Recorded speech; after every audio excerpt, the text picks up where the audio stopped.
everyone, welcome to Flash and Arrow discussions. I am Captain Logan, and with me today is Steve Baxi. Hello.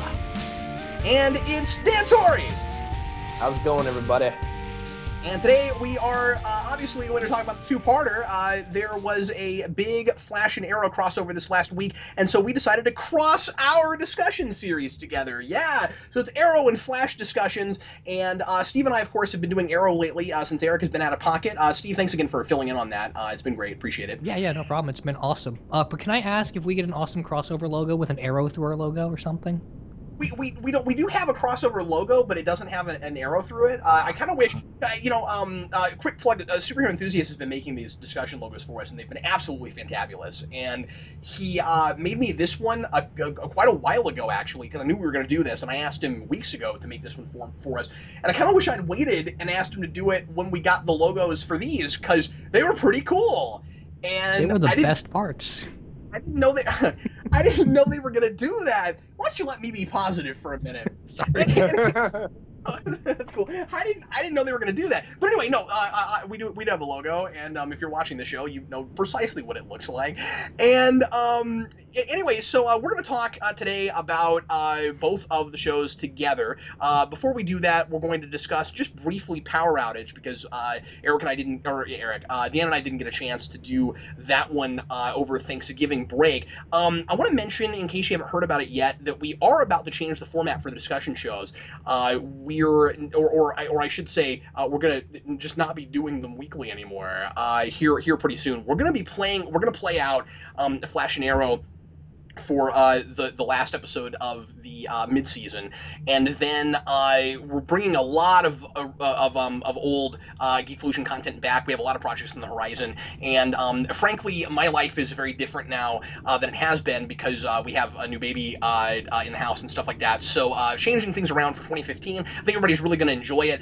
We are kicking around right now a possible show, like one show to kind of sum up the week of superhero TV shows. More on that as it develops, but we are talking about doing something like that. So you will get to hear probably our thoughts, at least really briefly, or at least some of us, at the end of the week for superhero TV until we get to those. But we are going to do big, overarching discussions about each of the shows that we're doing right now in a bigger format at the end of each season and then mid-season finale. Anyway, now that we have all of that out of the way, let's begin with Power Outage. Of course, this week we're not going to talk about any of the questions and comments from the audience because we need to go ahead and get this knocked out, and we have two episodes to talk about today besides this. So Dan, I'm going to start with you. Tell us a little bit about what you thought of Power Outage and the villains in that and Clock King and all of that stuff. Good episode, not so good episode. How'd you feel about it? I thought it was all right. The interesting thing about the episode, in not the best way, I guess, is it's all sort of about Barry and Wells' relationship, and I feel like maybe it was just kind of a filler episode to get us to the crossover, because they try to do some things where Barry discovers that Wells is more manipulative than he realizes, but it's handled in such a way where Barry doesn't come away with all that much more knowledge about what Wells' intentions are or anything, or how he feels about people. At the end, than we had at the beginning of the episode. It's very strange, I think, that the episode doesn't really say anything about either of the characters or their relationships. It's like Wells kind of just comes out at the end after he gives this speech where DC's Electro kind of tries to kill Wells, and he wants to sacrifice himself in the interest of saving Barry and the rest of the team. And it kind of shows in Barry's eyes that he likes people. And when Barry confronts him about it, he's like, "No, you're kind of dumb. I don't care about people at all." And I don't know. It's just kind of strange to me because if I was writing the episode and I wanted to say something about the characters, I guess I would have been like, having Barry question Wells a little bit more by the end of the episode and leave their relationship to be a little bit more ambiguous. Or I would have had Wells presented with an opportunity to change and maybe give him a reason to care about people more than he does already, and that never comes, and he just kind of ends up in the same place that he was at the beginning of episode 2. I feel like we didn't get all that much work done with the characters, and in this show, even when it's not doing that sort of thing the best, it at least um, gets me to a place where I like one of the characters a little bit more by the end. Like in the previous episodes, Eddie was a character that I wasn't really all that engaged with at all, and he was likable by the end of one of them. And Iris, by extension, was a lot more likable because you could see maybe there's something with his character that makes her attracted to him other than the physical, which has regressed a little bit in the crossover, oddly enough. So I don't know. I wasn't all that impressed with that one. What did you think, Cap? Yeah, that was my big problem with it. I had the exact same thing at the end, and did not understand why we had to press this weird magic reset button to get back to status quo. I just don't understand that. Barry is starting to pick up on, and for me, it was a little bit less about like learning new things about the characters, and more just simple character progression. More okay, Barry is like Wells has made a mistake and has shown his hand too hard in in how he really handles things. Like, he's been pretty good so far at acting kind of altruistic, and he's been playing up how bad he feels about creating the metahumans and all that. We still Right. don't know how much of that is he's making up and how much of it is on purpose. They've been pretty ambiguous about it, but considering the fact that he's acting like the big thing that the way that he paid for that was losing his legs, and of course we know he can stand up out of the wheelchair. I don't know how much I can trust it. So when we get to the end of it, I really kind of liked the idea, as contrived as maybe it is a little bit, that he makes this kind of tactical error, and in this place where he's kind of put in a corner, like, okay, the only thing I feel like I can do right now to stop is, I mean, I called him DC Electro too. Let's just call him that. The only way I can stop him is to let Barry's childhood bully out of the prison and risk his life. I kind of like that he does that, because it shows his true colors a little bit, and then Barry has every reason to kind of suspect him, and then you get to the end, and Barry just kind of ignores it. I felt like the episode wants us to think that just because, and they keep doing this now, we had this in the two-parter also, where it's like you have a character that people are suspicious of, and Oliver is that character in the first part of the crossover, and then things work out okay, and there's really nothing different with the worldview, or that like changes anybody's, it should change anybody's mind, where that character has had any kind of change, or more to the point, that the characters have come around on it. Oh, okay, I now think that your methods are necessary. Okay, and just by the end of it, because the problem is solved, now everybody is fine with that person. And that was Right. really weird to Wells, because when you get to the end and Barry is like, you know what, I was wrong. I'm like, no, Barry, you weren't wrong. And now the show makes me think that you are kind of dumber than you were before. It really throws him under the bus hard there, I think. Where now he's just okay with Wells. Why? I don't understand. Damn, he got the guy killed. Yeah, exactly. And I think Barry is really the problem with the episode because if you remove Yes, Barry from the equation, I think most of the stuff done with Wells is actually pretty good. I don't have a Um, problem with stuff with Wells. I mean, the situation is somewhat contrived, but that's almost more of a problem with the previous episode. right, and I like all of the things that he says too. Like there's all these implications in his lines, especially. I think it's really cool that he keeps like a diary about Barry's progression and how he's like Yeah. manipulating them and stuff. And he calls him a subject rather than a person and things like that. Um, Mm-hmm. he really does view the people in sort of the trite way Barry describes it later on in the episode as, your game is chess. Everyone's a pawn to you. That's exactly how he views people. And Yeah. all of that stuff with his character is good, but we kind of already knew that already, and the show's kind of stating the obvious at that point. I didn't Well, really need that. here's the thing. Here's the thing. I don't think it's stating the obvious too much until you turn the clock back at the end, because Barry seeing it happen is interesting, and like Right. how he decides to deal with it is interesting. But then when you get to the end, what was the point of even doing that story if we weren't gonna let the characters, it's essentially almost like the characters are mind wiped at the end. They're not, but what they act like happened is not what I saw happen. Yeah, exactly. That's what I meant. Like when you get to the But it end, it's is inconsequential. exactly. We don't know anything else about him or anyone else. Well, and what happens is it deflates the tension a lot because as we progress now from here on out, we're going to keep seeing Wells doing freaky, creepy stuff having to do with whatever tests he's running on Barry and whatever he's trying to make happen with all the future stuff and all of that. And Barry now should be suspicious of him and should start watching him and be like if we were to have okay if from here on if there was a scene where we started seeing Barry like lurk around corners and stuff trying to see what he's doing, I will be fine with it. And I don't think they'll go there. Yeah. But if they did that, then it would be okay. Barry tells Wells what he thinks he needs to hear right then, so that he can act like they're buddy buddy again. Now I don't know why he would think that Wells would fall for it, but Wells seems to fall for it, so whatever. Like if from here on he was to be really suspicious of him and was watching him and trying to see what then I'd be fine with it. I don't think they're gonna do that. Yeah, it'll be interesting to see how they handle it. Based on the way they handle the consequences of some of the other things Barry chooses to do in that episode, I'm with you. I'm not too faithful in how they'll handle it. The thing that we talked about last time we did a discussion show with DC's Colossus having his identity revealed, having Barry's identity revealed to him, and Barry not. The show didn't realize the consequences of Barry doing that and how stupid and irresponsible of a decision that was, as we discussed at length previously. So I won't really belabor it because it really bothered me there. We talked a lot about it.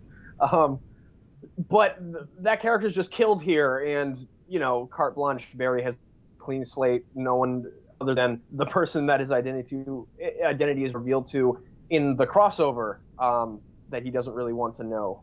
His identity happens. So, yeah, I don't know.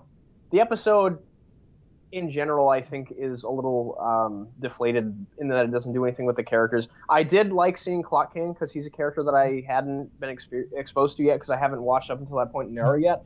I liked the performance a lot.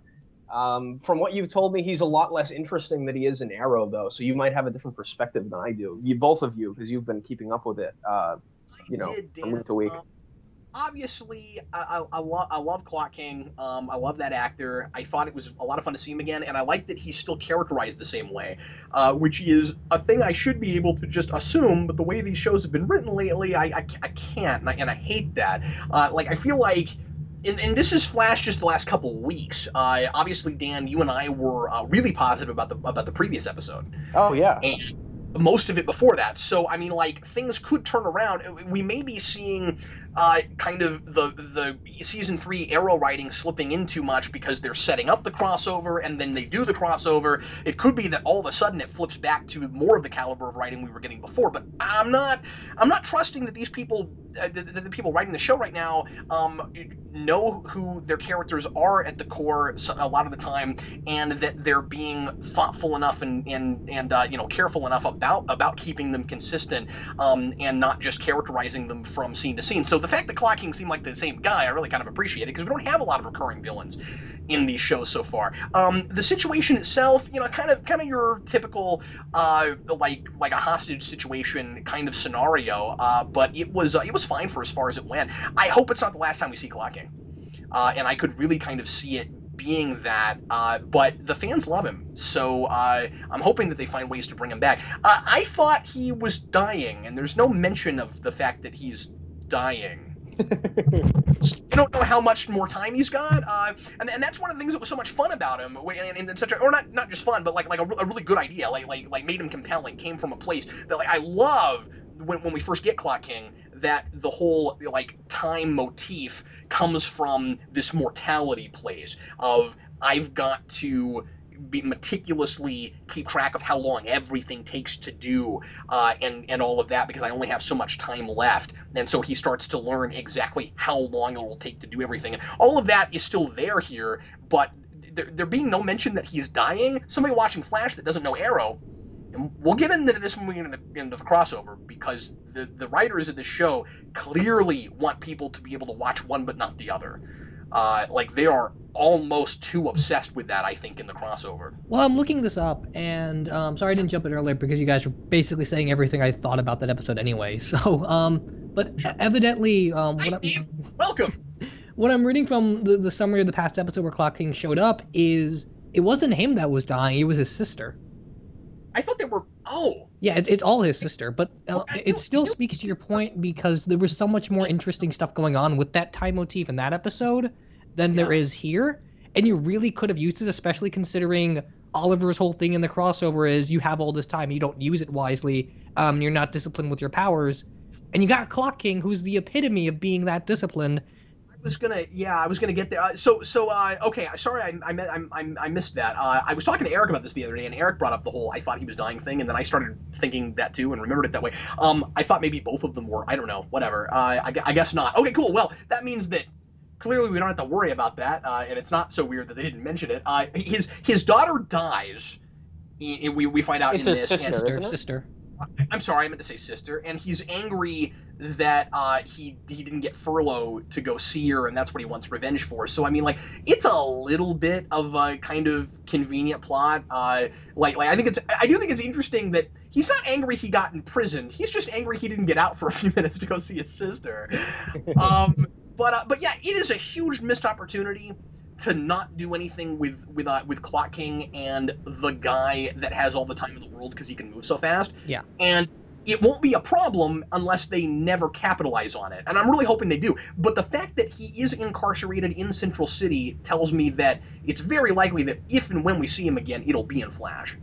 Yeah, I don't see how they don't bring this guy back. It's a show that the basic premise hinges on a time travel plot. You got to have a guy obsessed with time have a major episode, I think. I mean, at least I would, right? Also, you are really shooting yourself in the foot. I mean, a giant missed opportunity if you never put that actor and the guy who plays Wells in the same room together. Yeah. Oh, yeah. You're stupid if you never do that. There's some talk right now of possibly having Clock King on the Suicide Squad episode of the Arrow for this season. So Okay. there's Okay. potential for him to come back. I'm just not sure if we're gonna get what we want with like the Wells interaction or more with Barry. Maybe not. I'm not going to complain as long as I get more Clock King because I love him, and of course he works great in Arrow. He's one of the most menacing villains in that show, and it would make a lot of sense for Argus to want him. Yeah. I mean, he has amazing skills. So no, Clock King on the Suicide Squad makes a lot of sense. Yeah. And also that means that we're very likely to get Clock King. And, well, I was going to say Boomerang, but I guess his whole thing is he hates Argus, so I don't know if he would ever be on the Suicide Squad again. Could happen. But that would be cool. I'd love to see Clock King and Boomerang team up. Yeah, agreed. Oh, yeah. If you've seen the JLA episode or JLI episode, what was it called? Just League Unlimited. There we go. JLL or I. You! Whatever. It's a you now! But there's that episode Task Force X, and Clock King's in charge of the whole group Suicide Squad operation, and it played beautifully. They had Deadshot, they had Clock King, they had Plastique, pretty much the whole classic team, and it's one of the best episodes of that show. So obviously I'm hoping we get a lot more Clock King. I think it was a. I guess I just keep saying missed opportunity over and over again, and I'm going to try not to say that 50 times while we're talking about the two-parter. But I guess when I heard Clock King was going to be in the season, I was kind of crossing my fingers that he was going to be in the two-parter, in the crossover, and the fact that we see him right before it, and that the next villain in the Flash episode is kind of a throwaway villain, and that we don't even get to see Clock King and Flash on screen together, I don't know. I was a little let down. No, I'm with you. It felt almost like they used Clock King in that episode because Flash didn't have his powers, and it was like, oh, he would beat this guy way too easily.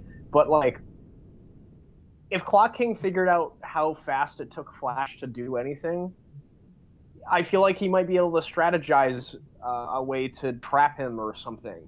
Oh, it would be so interesting. And the other thing too is, like, Dan, do you think that it really did anything for Joe? I mean, I like him in that, but I'm just saying, like Joe and Iris, like it's basically just, okay, Flash doesn't have his powers, so we can put Clock King in here, but Flash doesn't even interact with Clock King, so it's kind of just an excuse to bring him back. Yeah, it's really weird, the way that kind of whole scene is resolved, and I knew the way it was going as soon as Clock King called Iris brave out of nowhere. I was like, oh well, she's going to be the one to get them out of this situation, isn't she? Yeah. And she points a gun at him, and he like hits the gun, and it looks like him hitting her made her pull the trigger accidentally, and she shoots him in the leg, and they act like she's a big hero. I mean, it was Yeah. brave to like take the gun and point it at him, I suppose, but I don't know. She's like, yeah, That's I saved myself. I'm a big girl now. It was like, well, you weren't exactly in control of the situation. It kind of happened by accident. But then again, most of it happens off screen, so we don't really know. These are the same people that think that Laurel has somehow earned becoming a superhero. Just throw that out there. What else do we want to talk about from that? I think I hit the two big things I wanted to mention, Dan. What else? I can't. I think I mentioned everything that I wanted to mention as well. Um, Most of it was just kind of okay for me. Oh, Yeah. the thing with Eddie at the end and him seeing Barry, but thinking that he was high on drugs with his powers. Barry is just like not careful about his powers at all, At and he's all. a learning thing. It's not.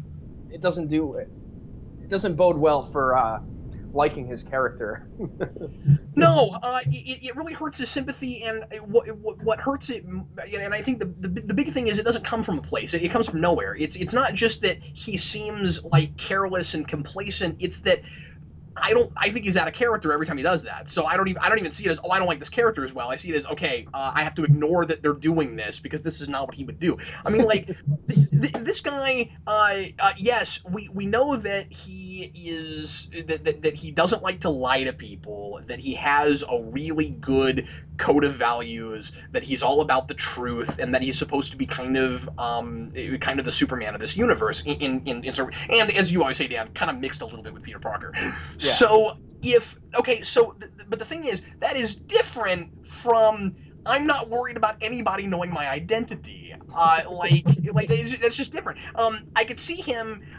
I give them a pass a little bit with the Iris thing and how careless he is with her because he's just not scared of her knowing. And yeah, he's conflicted because he doesn't, as always, your classic superhero thing. He doesn't want his enemies to find her or whatever. But it's hard for him to lie to her because they're best friends and all of that. That all breaks down when he just starts randomly walking into rooms without his mask on. Uh, like Yeah. like like there and we'll get into this a lot, of course. We should probably just go ahead and jump now straight into the crossover. The what I'm going to say vaguely, very loosely, a two-parter. Um, where Barry is weirdly overconfident and cocky, which is exactly the opposite of what he's been written as 75% of the time in the show. I don't Yeah. understand it. I don't know where it comes from. Again, I get that he loves being a superhero. I get that he's got the whole Spider-Man woohoo thing going on. But the problem is we've done, Dan, several now, not just one, several shows about like standalone stories about his confidence problem. Hmm. And so he's like afraid that he's not cut out for this. And in both of the in both the Flash and the Arrow episode, he seems to have completely lost that, and I don't think it comes from a place because the problem we keep doing it, right? Like he keeps having to learn that over and over and over again, and I can't decide if we keep backtracking him with it or if he just never really quite gets there. I've been kind of like giving the show the benefit of the doubt and waiting for them to do more with that. And then he gets with Arrow, and he's just and the whole lesson he has to learn in the first part of this is, oh, I need help, and oh, I shouldn't run into a place like half cocked by. When has he ever acted like that? Never. And in fact, the episode right before the crossover, don't they tack on some weird Spider-Man 2, Amazing Spider-Man number 50 kind of thing where his mind isn't letting him use his powers because he's not confident enough or something? Yes. Yeah. Why is he suddenly? like this, and I want to go straight there. And by the way, folks, we will talk about the things we liked about these, but I think overall we were all in consensus. We the three of us have talked a little bit before this. We were a little let down by both of these. Yeah, I mean, when Yeah. I was watching them, I had a good time. Yeah, sure. I enjoyed the novelty of seeing them on screen together. It was fun. But afterwards, thinking about it and then watching it a second time, I came away thinking that it wasn't done in the best way. I just think overall it's kind of sloppy. So we'll talk about. I just want to let everybody know while they're listening. We have issues. We're going to talk about some negative stuff. The first thing I want to go to is just because I'm there is so when I just read the scene totally differently than all the rest of the characters in the show, and it kind of drove me crazy. The entire time that Oliver is there, no fewer than 3 people warn Flash about how bad of an influence Oliver is on him. And Joe to the point of saying like you're starting to use his methods and he's a bad influence. He's making you torture people and stuff. That's wrong. And then he's got to go figure out who this Prism guy is and figure all that out. So he goes in by himself. I didn't think it was because he was cocky. I thought it was because he was starting to really question Oliver Queen. And then the episode kind of comes down on it as this is a character arc for Flash where he's got to learn how to trust people more. I just didn't read it as what the episode told me it was. What do you guys think?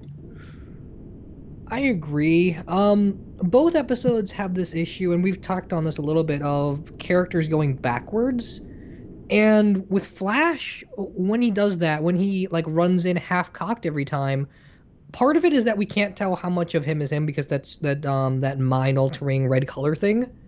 And then the other part of it is he never deals with what he says to people or what he does to people except for Iris. And so even if he's taking on influences from the Arrow and by the end of the day he goes to a character arc, no one actually realizes any of it or learns anything. Like why does Joe suddenly think that the Arrow's all right now that he knows who he is? Like how does Yeah, that solve anything? that's my big thing. But like this isn't even what I'm talking about is even before the character altering thing. Like the thing that he does that makes that makes the Prism thing happen and alters his personality is he goes into this warehouse all by himself and Oliver says, "Oh, you shouldn't have gone there all by yourself."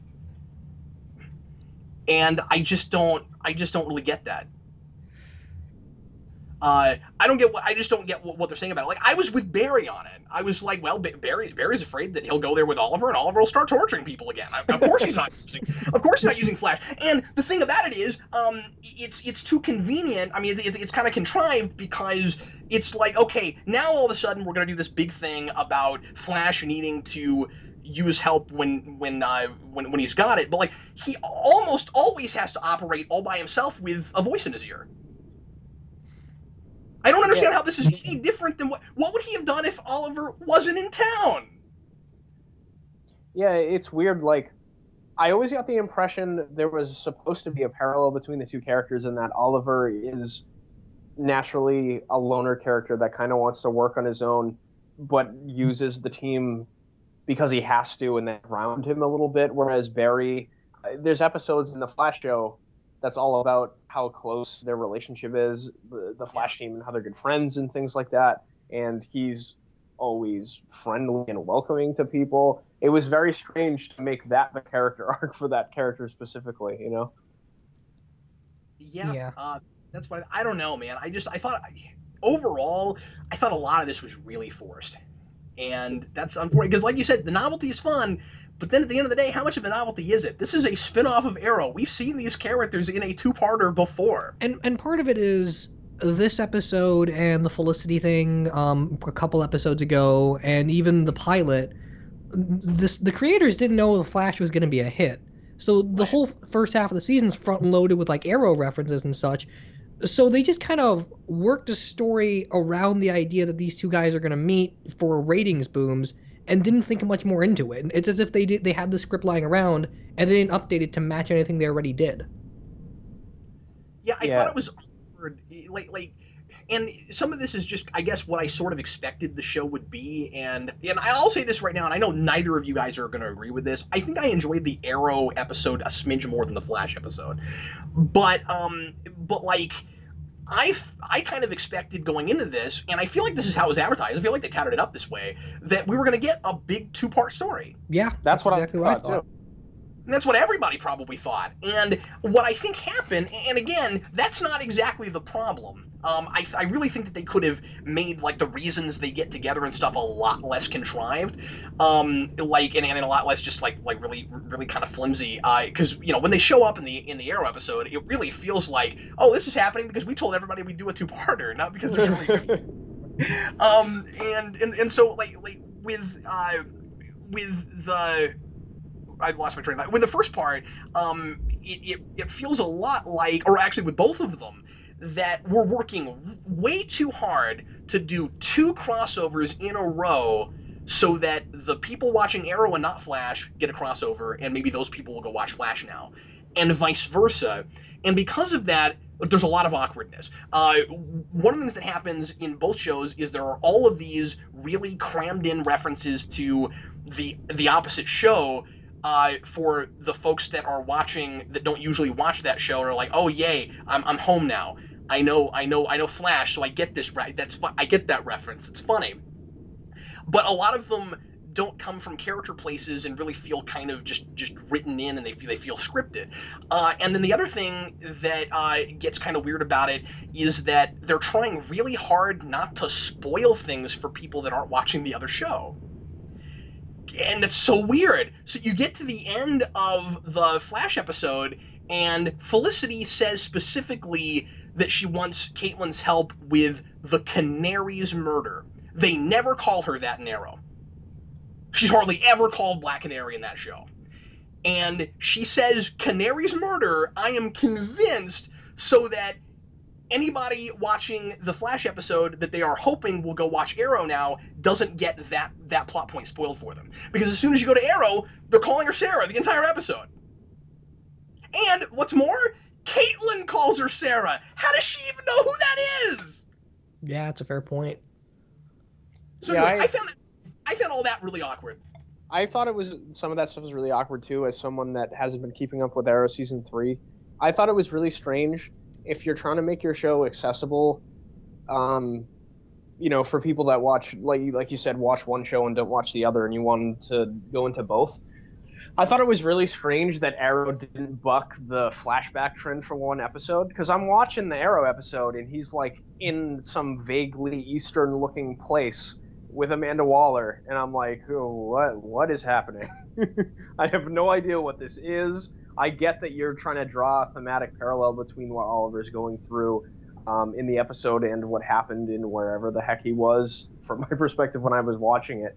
But I just thought it would have been a little bit more accessible for people that were watching the crossover to not have flashbacks in that episode. I think you've got to pick one. I think you've got to either just make it a straight up crossover between the both of them and let everybody land where they're going to land. If you haven't been watching Arrow, well, shame on you. You should be watching that show. It's good. Well, you know what I mean? Oh, no. I'm saying from the perspective of the people making the shows. Right. That if they want to do a proper crossover 2-part episode, that's the way they should have done it. If that's not what they're doing, which is really not what they're doing, it seems like they're using each show as an advertisement for the other show, then they should do exactly what Dan is saying and make it straight up accessible for both shows, and make it more of a one and done thing, and don't try to use each show, or don't try to use each part to push forward very much that's going on in the stories, because clearly you're trying not to lose the Arrow people in Flash, and vice versa. That's the reason I liked the Arrow episode more than the Flash show, because I felt like what it got done for that show, of course I'm watching both, was I felt like I got more out of it than the Flash. This is the first time in this season that we have really dealt with a lot of the identity issues that Oliver's had about whether or not he can be both Oliver Queen and Arrow since the first episode of the season, and it's been driving me crazy that I can't get a read on how he feels about all that. Finally, we're dealing with it in this episode. I think this is actually one of the better episodes of the season just because of that, regardless of the way they're handling it. Well, and then one of the ironic things is that this is not the episode to do that in. Of all the episodes you could have done that and explained that, you shouldn't have done it here.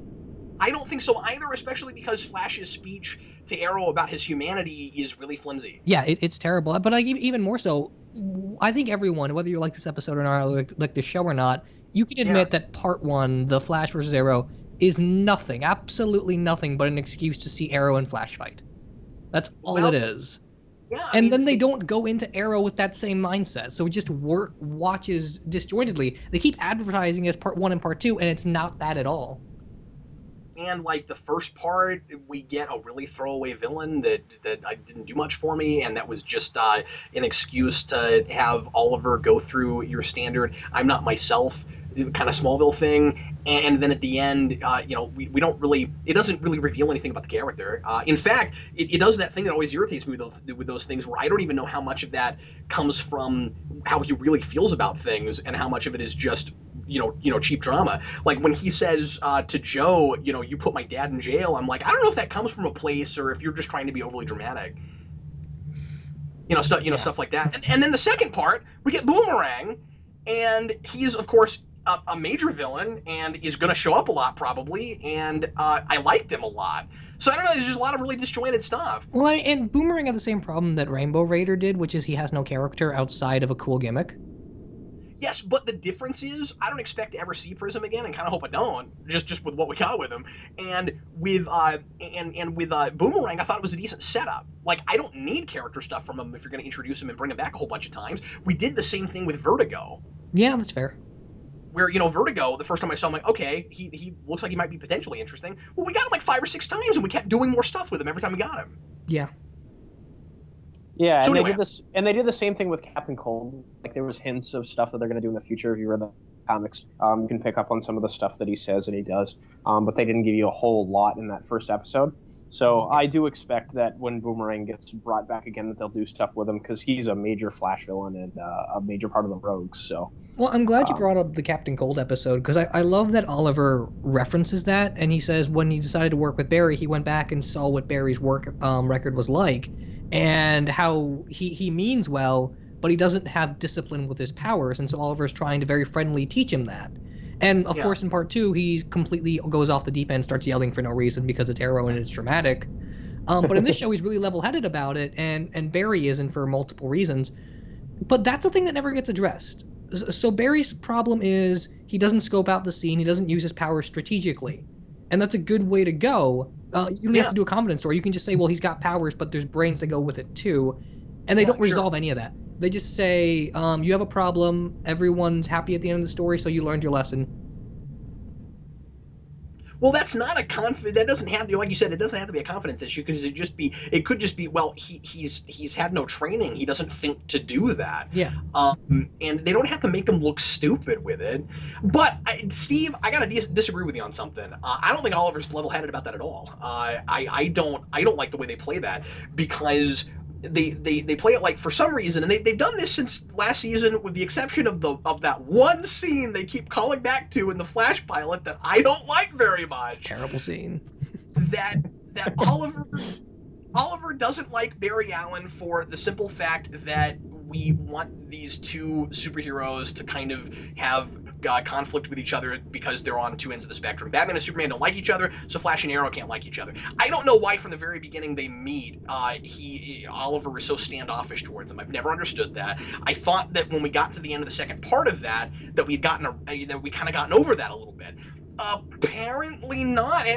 So what I don't like about it, Steve, is when he starts training him, the way he does it is fine. I'm even fine with the whole shooting him in the leg thing, because when he's like, "Oh, you heal fast," I'm like, "Yeah, that's okay. I can kind of see that." But the problem is, although now that I'm thinking about it, there's a thing. Anyway, I kind of like that. The problem is when he delivers that line in the first episode of Flash, that Flash can be the hero that he can't be. Wouldn't the way to take this be for Flash to be part of his road to redemption? That you train this guy who has a better heart and soul than you do and doesn't have all that baggage behind him, and then like you use that as part of the way that you give back to the world and you become a hero. He is way too against the idea of even working with Flash. He has to be talked into it by Felicity or Diggle, one I It was forget. Felicity, yeah. Yeah, he has to be talked into it. He really doesn't want to do it. I don't like that, especially when he has that line in that first episode, and he says that you can be the hero I can never be, and then he comes back in this episode with you're kind of just running around and potentially making things worse. That makes Oliver really unsympathetic here because he should care about that. He should immediately go, crap, I should have been training you the whole time. You might be messing stuff up. I don't like that. Yeah, agreed. And I think that's another one of the principal issues of both parts is you get a lot of lip surface to important character things or things that would go into a relationship between two people, and they never go out and finalize any of that. Like I like Oliver training Barry because no matter how crazy Barry gets, Oliver never has to raise his voice to it. Oliver is never blaming him for any of it. Oliver's completely calm the whole way through. It's only when we get to the arrow part that he starts yelling for no reason. And yeah, you're totally right that Oliver should see it that way. But then the problem is, well, Joe says that Oliver is still a killer even though he doesn't kill anymore, and we never address that anymore either. So I feel like even if No, they did that, they would never have come back around to it. They just wave a magic wand over that, and everyone likes Oliver all of a sudden. Yeah, It's I hate very that strange. so much. Joe should want to take him into custody now that he knows who he is. It's ridiculous. And more importantly, Eddie is like this crusader against Flash apparently now, where he has this task force and he wants to take him in because he thinks he's doing bad things. Yeah. I would sympathize with his cause if he was making some sort of attempt to bring Arrow in rather than the Flash. Oh, I still wouldn't. His cause is all based on a love triangle. The only reason he But I'm saying that element wouldn't be there if he was going after Arrow because he doesn't know that Iris is attracted to Oliver Queen. I'm sorry. You're absolutely right about that. Yes, I thought you meant like both of them at the same time or something. No, I'm sorry. Yes, you're absolutely right. No, he's only going after the Flash because he's jealous, and that's stupid. I mean, I'm sorry. I'm just going to say that it's really dumb. Very stupid. They It's really regressed shallow. those two characters significantly, and I like them much less than I did at the end of past episodes because Iris, like I said, looked good by extension because Eddie ended up being a rather interesting person. So you could be like, oh, maybe there is something there that she sees in him because I like him. I can sympathize with her. She says that she would cheat on Eddie with Oliver Queen, and she has a list of people that she would do that with. Iris is a terrible person. Yeah, she was infuriating. That whole thing where we open with her in bed with Eddie, and then she sees Oliver Queen, and she just likes the way he looks. There's nothing to that character except being physical now. And when Barry first sees her, when Barry's talking about emotions in that opening monologue, all he says about her is that she has a nice smile. Like, what's the substance? What does he like about her? And it's all that more infuriating when you have him and Felicity interacting, and him and Felicity are absolutely perfect in every way. Yeah, and you don't know what he sees in Iris over. It's really awkward when they're when Oliver and Barry are looking over at Iris and Felicity, and each of them is supposed to be pining away for the other girl, but it feels really strange because they've both had a Felicity thing. Yeah. It's had such a tough time with it. The reason they're not together just doesn't make any sense. And as I keep saying, it's even worse now that in Arrow, Felicity is going after Palmer. And, like, we still have this. I can't believe it. Every time Felicity is in Flash, she doesn't seem as shallow as she's been in Arrow lately. It's almost like it's almost like sometimes maybe you get like this isn't what's going on, but it almost feels like you got one writer that occasionally comes in and writes both Felicity and Iris, and they're the same really shallow character. Yeah, it's very strange.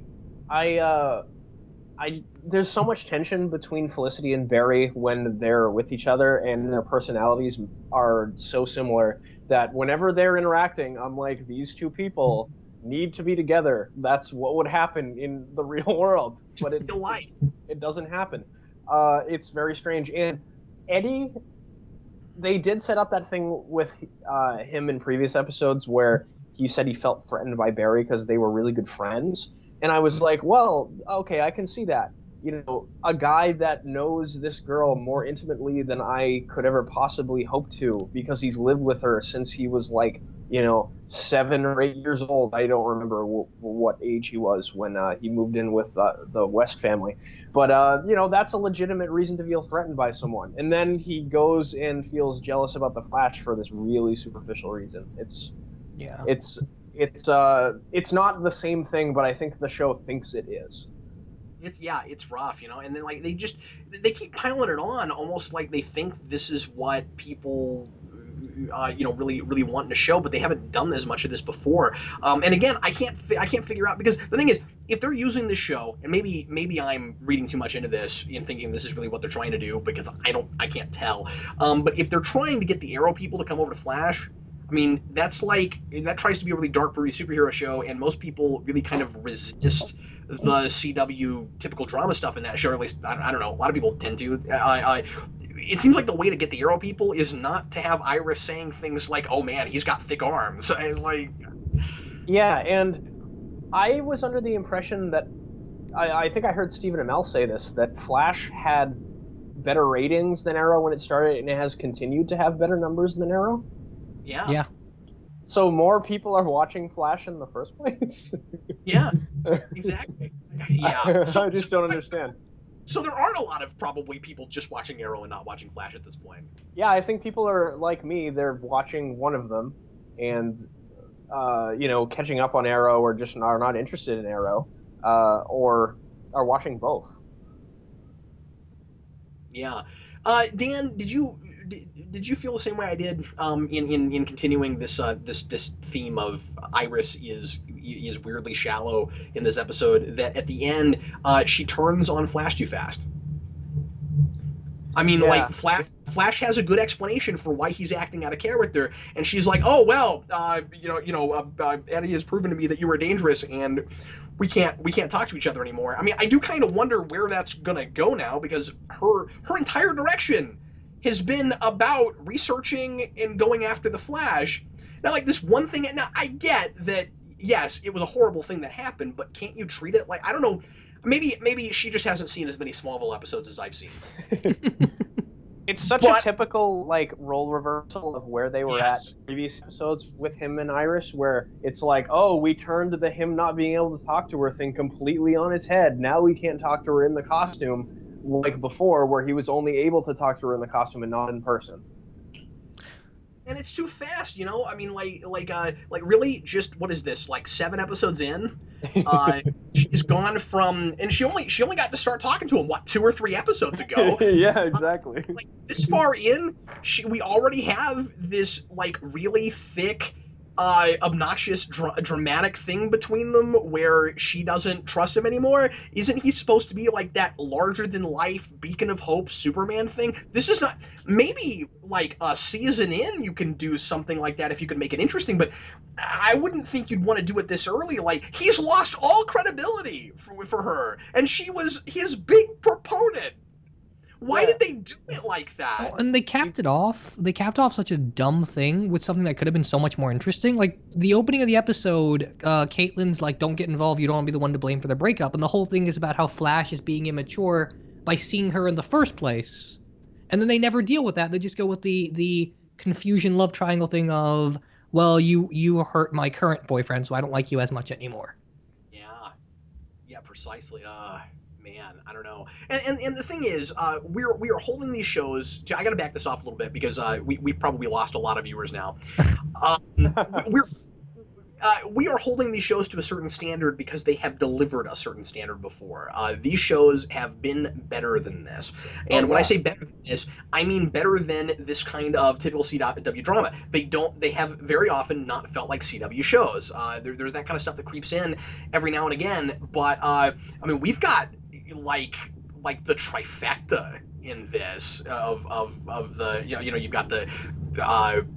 got the forced in love triangle stuff. You've got the I'm not myself just to have a gimmick, to have a character, act out of character. And then you have the thing that we keep complaining about at the end, where you have a character that was really angry at someone and is now totally fine with it, just because what did Arrow do exactly? I mean, and I get that, to throw this bone. I get that Joe says, "I don't agree with your methods, but thanks for what you did." I mean, he did say that he would never thank him.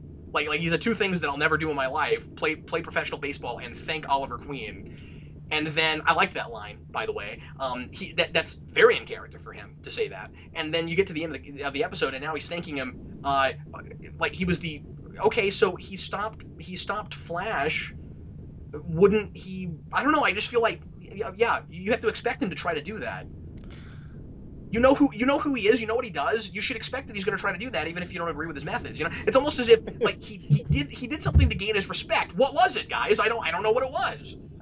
And I mean, this is the problem with both episodes of like these are like minor complaints we are talking about right now, but they're making grander, perpetuating problems that we know they're not going to resolve anymore. That's it. That's it. I just I mean, some people are going to disagree with me that really liked these, and I'm sorry if we're bursting your bubble and you enjoyed them. As we said, they're fun to watch, but I don't feel like I'm nitpicking. I think these are huge story problems. Yeah, and I mean, one of the things that we addressed here is Flash is nearly unstoppable with his super speed.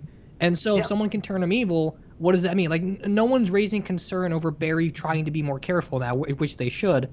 And then on the other end, when we go to Arrow, no one's talking about the fact that Flash being completely crazed and Oliver still being a killer despite not killing anymore, and how all that stuff relates to Roy. Because Roy is going through the exact same thing right now. If you're going to develop that character, this is the place to do it.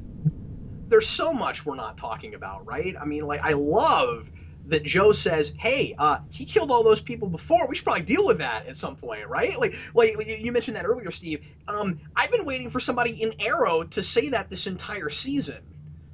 Joe says it, and it's completely dismissed. Yeah, as always, Joe and Wells are the best part of these two episodes.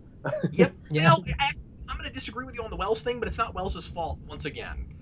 The issue I had with Wells was, why is no one questioning that he just straight up says Oliver Queen is Arrow? I feel like it's Nobody not that cares hard about to that. deduce, but I would have rather that they showed us his thought process at least. No, no. Here's the thing. My issue is not that he knows it. I love that they don't tell us how. Of course, Wells figures that out. He's not an idiot. Now we make so many characters all the time idiots that if they make him dumb enough to not figure out a thing that Barry is doing later on, then I'm going to start throwing let's say arrows at the screen. Because he clearly he is being consistent and as smart as he should be. No, that's not the problem. The problem is he says it to a room full of people and nobody on Team Arrow questions it. Yeah. He's like, they do it before commercial break. And they, by the way, there's two of these in this episode where they do a thing before commercial break, so that they hope that while you're watching Burger King try to sell you stuff, you won't think about it. He says, oh, you should call your friend Oliver Queen. Nudge, nudge, and then everybody's like, oh my goodness, it's Oliver Queen. Like shouldn't Diggle and Felicity be really upset about that? Nobody talks about it. Yeah. See, I feel like this would be even bigger problems if Felicity and Diggle weren't being terrible characters this season anyway. Like Felicity's really shallow over an Arrow, so if she wasn't that way, I feel like I would think of that as a bigger problem. And then Diggle, who last episode says we should turn in Roy because he killed someone, and now in this episode brags about the fact that Oliver kills people with his arrows just because he wants to say Oliver could beat the Flash in a fight. See, you're wrong though, because just inside this episode, because again, if Felicity is in Flash, she's a better character. So, in this episode, Felicity tells Wells, "That's not my secret to tell." Why is there not a scene where she's berating him for telling everybody? Yeah, that's fair.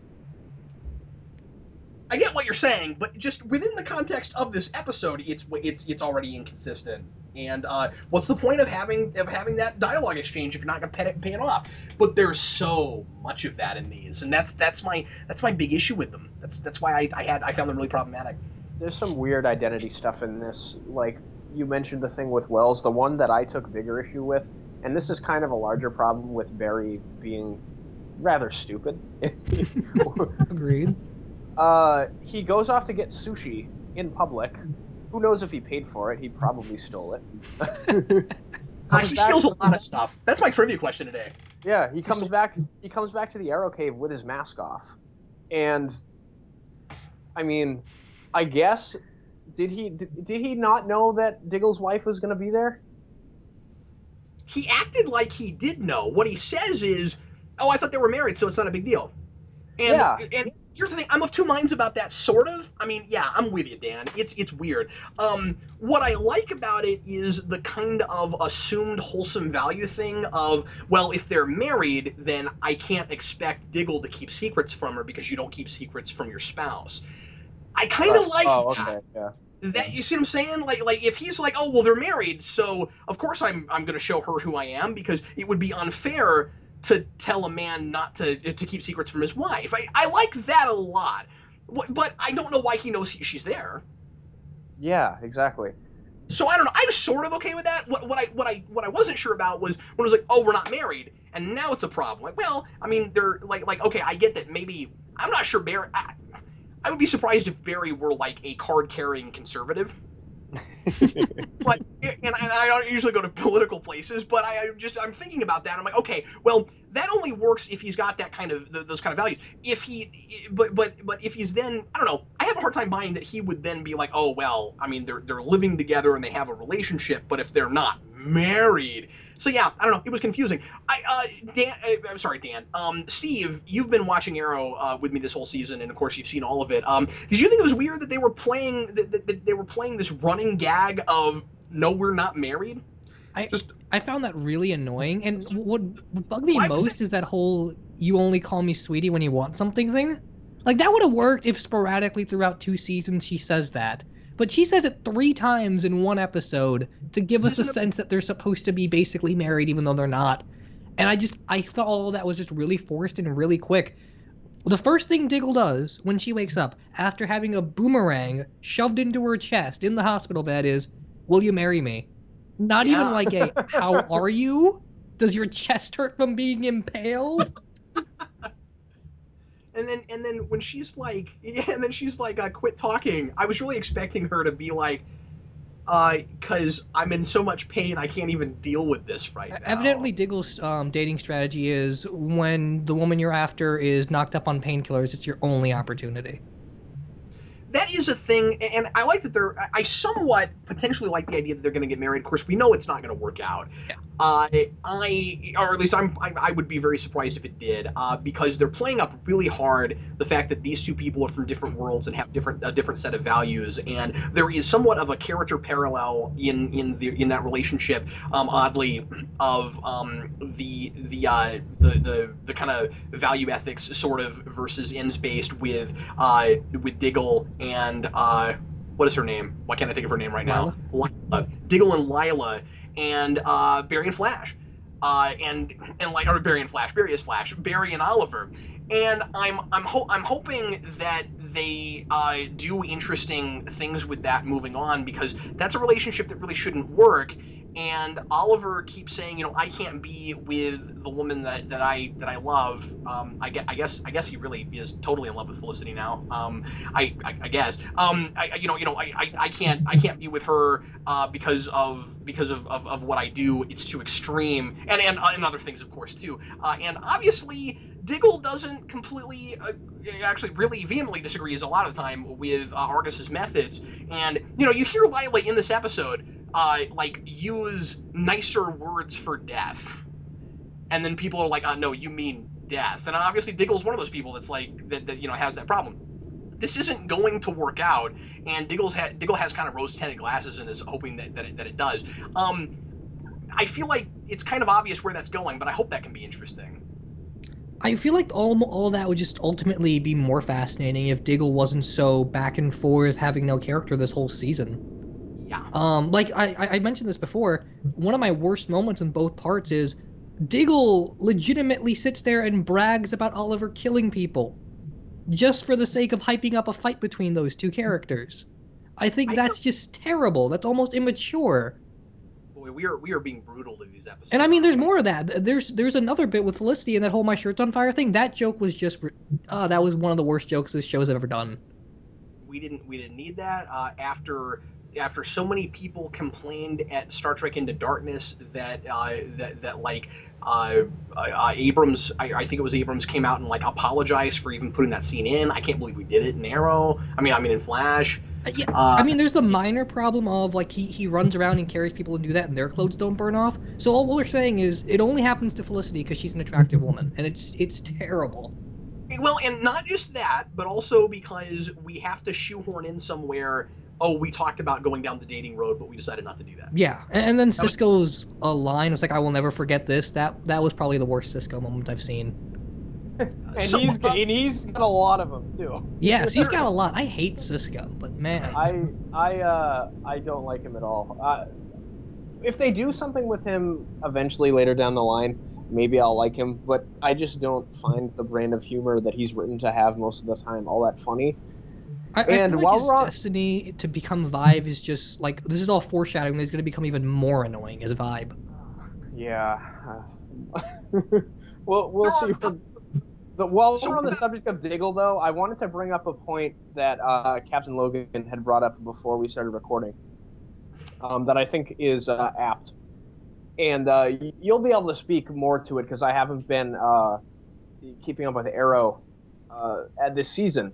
But Diggle's a character that I've seen enough Arrow where I'm with you on this point, where you said Diggle is a character that wouldn't be reacting to superpowers the way he does in these two episodes, where he's been working with Oliver for a little while, and there's been people that have been able to do extraordinary things that Oliver has fought and taken down. And he's so surprised that Barry is able to run fast. And it's kind of this like recurring gag where he's like, "Whoa, you can run fast. That's crazy."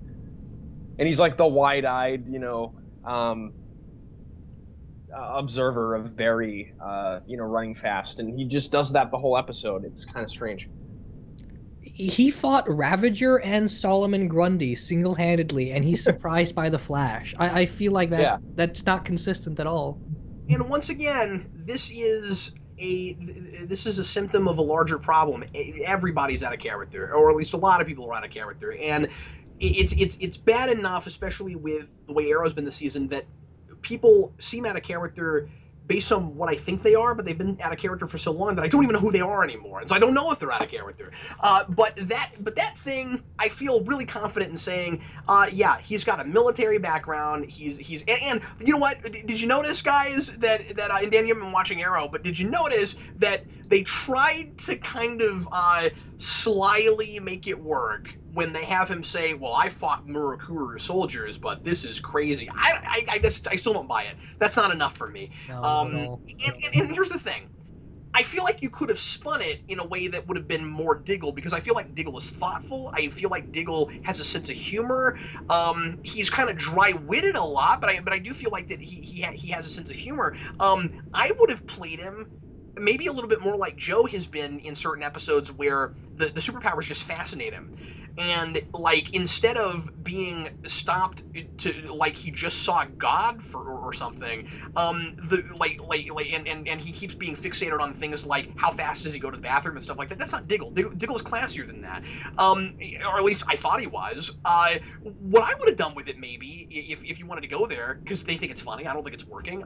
I think you make it more like, oh man, superpowers are cool. Where can I get some of those? Like that's the way I would have played it. Yeah, and I Yeah. think it would have been interesting to have Joe and Diggle interact a little bit more Yeah. because Well, those are two positive. characters that have parallels that are very apparent to me.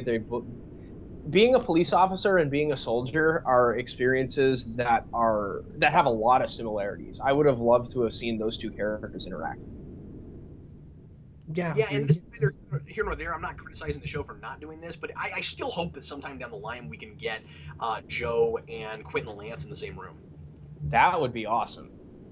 I really want to see that happen. But anyway, there's a couple other things about. We're about an hour in, and we haven't spoken real hard yet to the Arrow episode, and I feel like we for the 5 people left still listening to us, I feel like we need to throw out some stuff that we like about it, because we are really harping on it, but I mean this is just, guys, this is how we feel about it.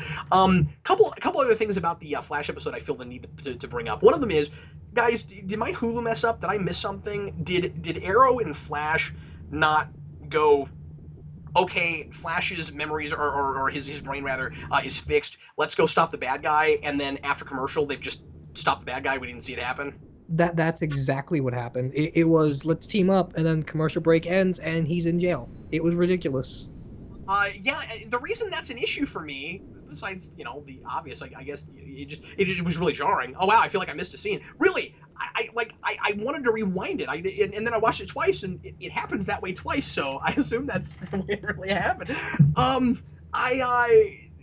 kind of want to know. Arrow and Flash just like go nab the guy. How did they manage that without getting mind controlled? I mean, I get that they have the rainbow thing, but that gets you out of the trance. But like, how did they stop them without both of them getting controlled by him? I feel like we need to see that happen. I mean, it would have helped if we got that guy a character first, or we give him a point, or like he was a device to tell a bigger story, and we don't need to see him captured because he's serving as like a device more than as a character. But there's not even that. He's there so Arrow and Flash fight, and that's it. He is nothing but like a he's nothing but like an excuse to do a Batman story that proves Batman's better than Superman. That's exactly what that whole episode was. He's kind of a '60s Batman villain. Yeah. I do think they could have made him, with his. I mean, he has a really goofy gimmick, and I do feel like they could have maybe played that up as more of a goofy thing. I think it's a little more okay to do C-list characters like that when you just make them really really silly. Sometimes I would have liked that. Also, Oliver keeps complaining about people making up, or about Cisco making up code names for the villains and stuff. I don't get how in this universe you're complaining that that's too silly, but it does not occur to you that a guy with a rainbow motif is called Roy G. Bivolo. I don't know. It's just like they try to have their cake and eat it too with that, with that kind of stuff, where it's like, oh yeah, nobody notices it. Well, that's okay, but it's really, I don't know. It gets kind of inconsistent, and also. I know I'm nitpicking when I say this, but when he's, again, all this stuff was really shoehorned in. When Flash is like, oh, okay, well, you think it's silly that we name our villains? Let's go have coffee with Huntress and Deathstroke. Yeah, Arrow didn't name those. But I feel like even so, I want to go back just a little bit. But like that line tells you that these worlds are nowhere near as grounded as we thought they were. We didn't need the whole Diggle shocking thing because we just got it. Like that line is enough. Even if it's not a great line, it's enough to make sure we understand the context we're living in. Yeah, sure.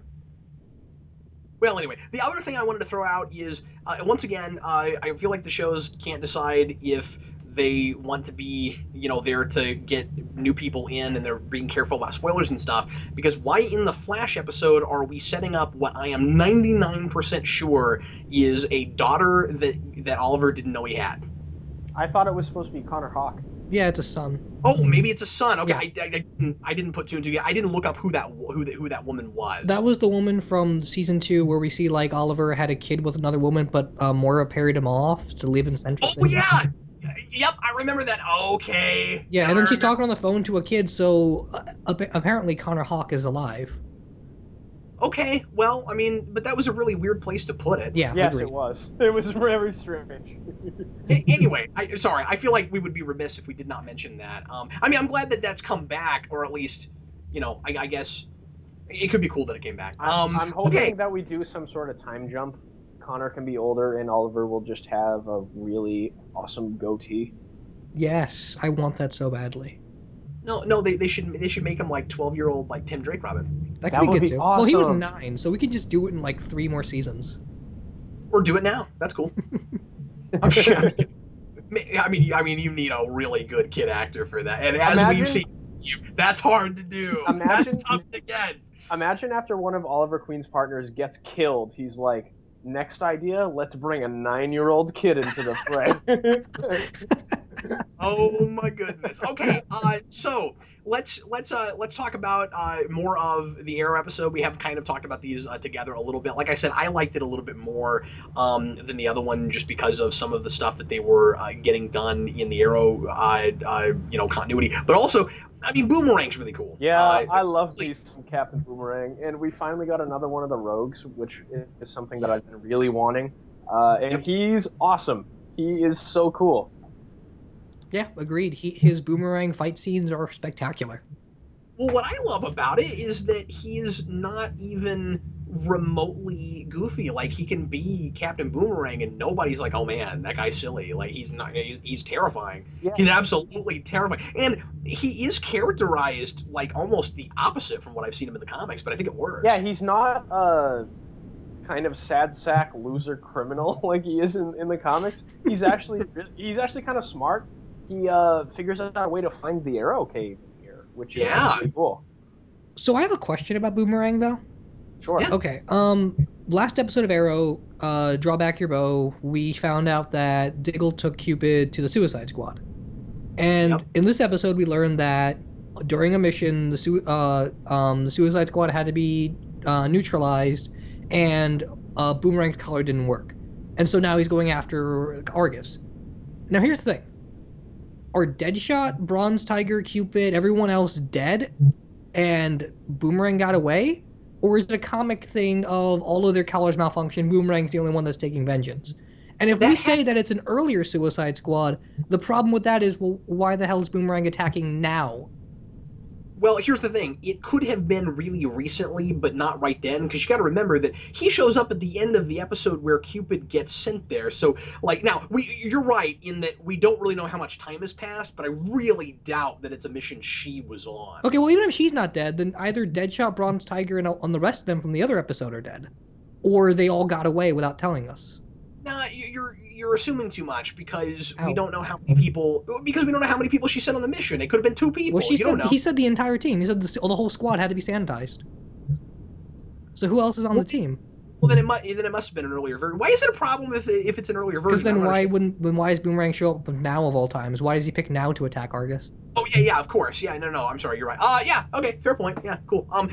Look, I don't question that sort of logic anymore because there's really basic stuff that I have to deal with right now. I mean, there's a number of those tiny problems. For instance, my biggest problem with the ending fight with Boomerang is if Barry can run fast enough to take every person off the train station individually, why can't he just knock out Boomerang real quick?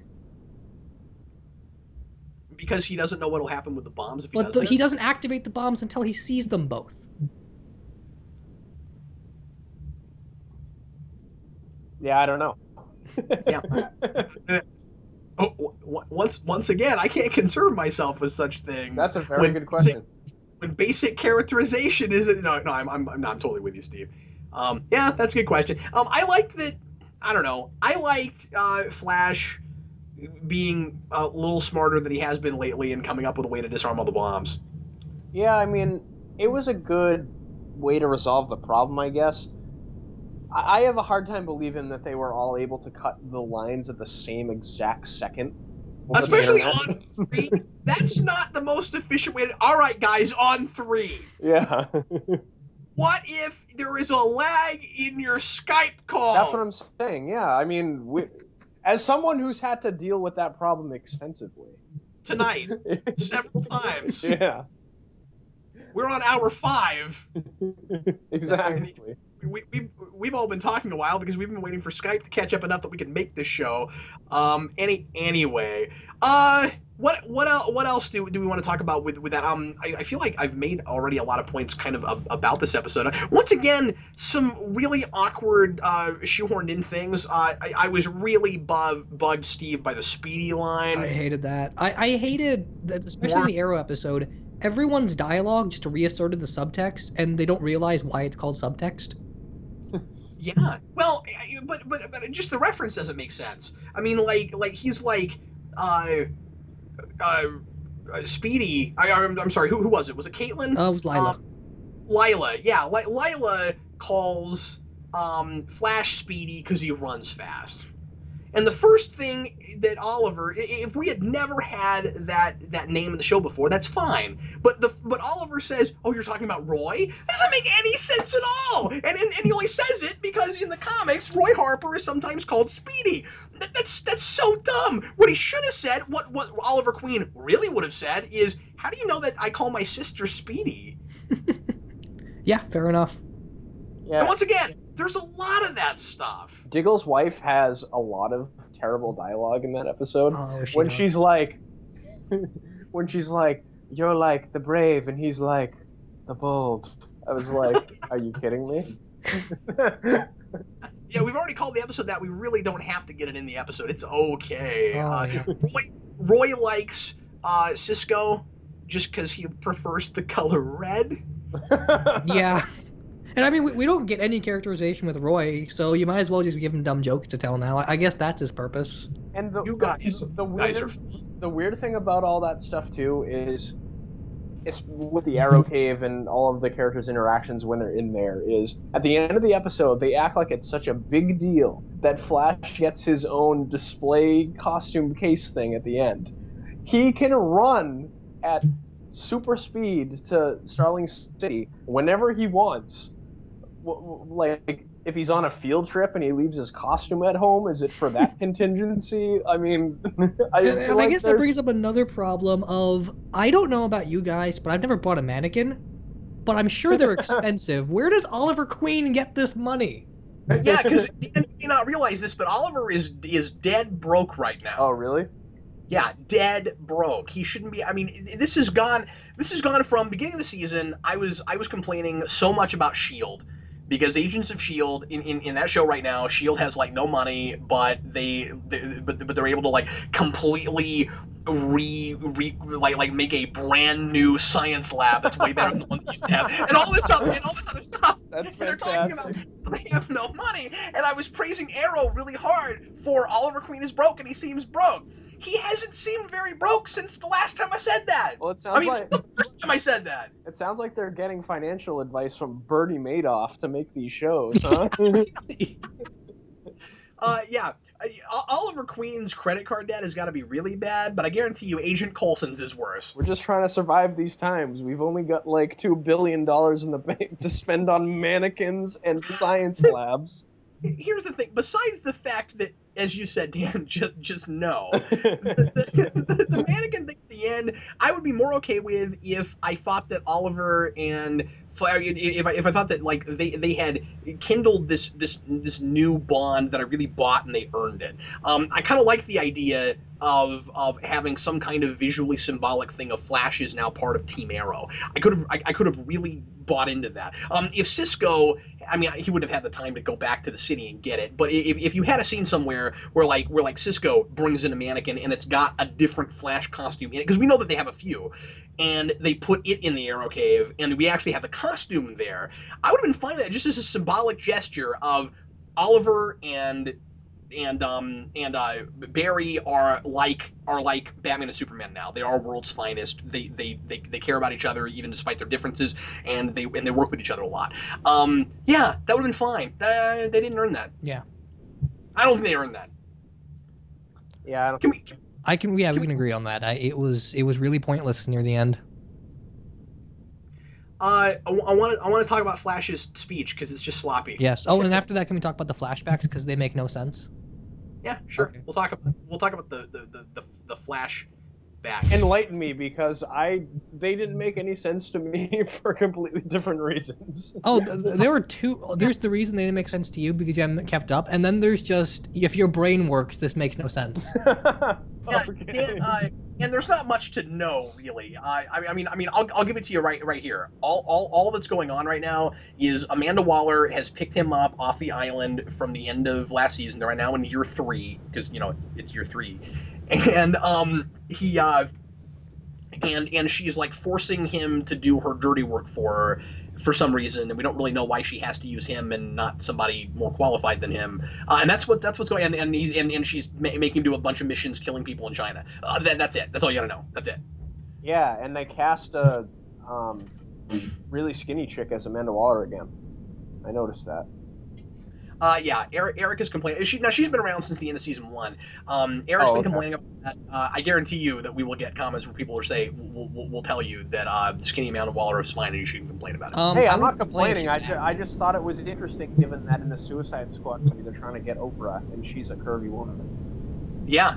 Well, luckily the DC movies don't seem to be as concerned with trying to be aligned with 52 as these shows have been. Oh, cool. And Amanda Waller is skinny in 52, so that's why they cast her that way, I'm sure. Right, yeah. But anyway, although it's not like everything's 52. I Whatever, mean, anyway. I don't have any opinion on it whatsoever. I have never read a comic book with Amanda Waller in it, so. I have. I read the Amanda Waller one-shot that came out last year. Oh, was was pretty she good. a Villains Month one shot? No, she just had a like $5 like oversized like 32 issue story. It was one and done. It was quite good. 32 page. Yeah. Okay, Did I say issue? Dude, I do that all the time. Sorry. Anyway, okay, so the Flash's speech, is basically Oliver, you're being too hard on yourself. You do have humanity because you survived. I have a tough time with that. Now he follows that up with, and he's talking about the island and everything. He follows that up with, and you wanted to be a hero. Okay, I'll give you that. I'll give you that he was a killer and stuff happened that got him over that, and that now he's trying to do better. And if he had no residue of humanity left, obviously he would have turned into Slade Wilson. The problem is Slade Wilson. Slade survived. What do you, what so like being able to not get killed means that you are inherently good. I don't know about that. I mean, like, Yeah, I guess it's, you think you have something to live for, but we have a lot of characters in these shows that live for revenge. I don't buy that. I'm with you. That line, I didn't understand what she was trying to say because I'm thinking to myself, like, dinosaurs survived for a very long time, and they're inherently not human. Yeah, Like, just the act of surviving makes you human. I don't the understand. survival instinct. I think the point he was trying to make was that the average person would want to kill themselves in the conditions that he had, but he doesn't elaborate. And if they didn't do that very speech much better 2 years ago, it wouldn't be as big of a problem as for me right now, because in season one, it's all about how Malcolm survived and Oliver survived, and he doesn't know in his heart what he's fighting for and all that stuff, and it's fantastic. Yeah, yeah. And here it's completely pointless. It's we're supposed to know what the writers are talking about because it's vague enough and they're giving us all the subtext in the dialogue, but it's not elaborated on, it's not subtle, it's not nuanced, it's really just regurgitating things that sound nice.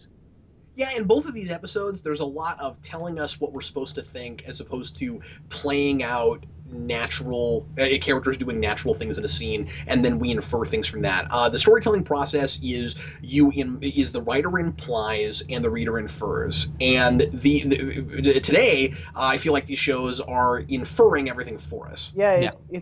it's very strange. I don't understand the implications of that line specifically at all. It's like Oliver has a survival instinct, so that makes him good, like you said. I remember him yelling, "You have failed this city" at people, and them having a survival instinct too. And one would argue, from our Oliver's perspective, they're not "quote unquote" human in the same way he thinks about himself at the end of this episode, because he's the good guy, right? I just don't understand. Like every human being, every animal is going to have a survival instinct. I don't know how that quantifies him as good, or I Well, don't and I Yeah. don't get it. what's the larger and the larger issue overall is that in each episode, obviously, Flash, the Flash episode is supposed to be a character arc for the Flash, and the Arrow episode is supposed to be a character arc for Oliver. And I feel like each of them back to back, Oliver's supposed to learn something from Barry, and then, I'm sorry, Barry's supposed to learn from something from Oliver, and then in turn, Oliver learns something from Barry. And I don't think that quite plays. And the problem is, I don't know that you can do that back to back like that. Like, I don't know that Barry can have like a big, like, life changing kind of character arc, where, and frankly, I don't know what exactly he got out of all that.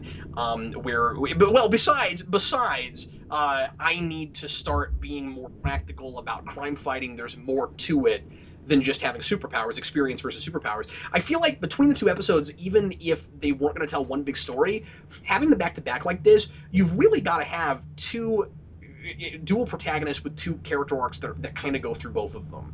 Uh, and I just don't think that they really managed that. Yeah, I'm with you. I feel like the character arc should have been, if they're gonna start with Oliver being completely standoffish about the Flash, Yeah. the character arc should have been their relationship becoming a more appreciative one of each other. And I feel like they try to get there at the end when they're doing the, like, them fighting each other, training kind of thing. But they didn't really earn it, so it doesn't play like it should. Yeah, it Yeah. kind of turns into at the end just okay. Barry. I mean, I do feel like Barry gets more out of it than Oliver, and I guess Oliver's supposed to get more out of it. But I guess I'm just not really buying the speech. What I'm saying is, moving along from here, Flash can start being smarter, and staking out places before he goes and all that kind of stuff. Anybody could have given Oliver that speech, really. Yeah. Is the I think where it's basically just look, I'm now I did like his line earlier where he's like, I don't use my personal tragedy to excuse doing horrible things to people. And like Oliver can maybe try to they could do a thing where Oliver learns how to be less extreme from all of that, and they get there a little bit. It's not totally not working. But I don't know. Do you feel like that's still inconsistent though? Like if Oliver was as ruthless as he is in this episode, why didn't he just shoot Malcolm Merlin 3 episodes ago? It's where I was going to go. Once again, they are characterizing scene to scene right now. And yeah, because several episodes ago, he didn't do anything to Merlin just because he was naive enough to buy Merlin's line when he says, well, no prison can hold me. And Oliver's like, you know what? You know what, Malcolm? You're right. No prison can hold you. Off you go. So Boomerang only had to say like a couple golden words to not get sent to prison, evidently. Imagine if that's how law enforcement worked in real life. What I would have done if I was Oliver with Malcolm is exactly what he does with Boomerang.